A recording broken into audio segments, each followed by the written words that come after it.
Hi everyone, welcome back to our channel. In this video, I'll be showing you the ways to reset your password on Zara app.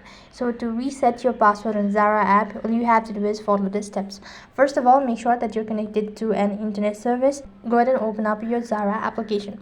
Then click the profile icon from the bottom right hand side corner, and here go ahead and type in your email address that is registered with your Zara account, and as per the password, go ahead and tap on forgot password. Here you'll be asked to type in the email address that's registered with your Zara account in order to instruct you on how you can reset your password. So type in the email address that is associated and click on recover password. When you do that, you'll receive an email shortly, so you just have to follow the instruction to reset the password. So just wait patiently until you get the email.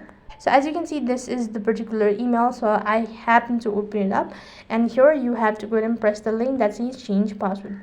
When you go ahead and tap on the change password, go ahead and type in a new password and click the save button. As soon as you do that, you'll be logged into your account, and that is how you could go ahead and reset your password on Zara app. That is all for this video. I hope the video was helpful.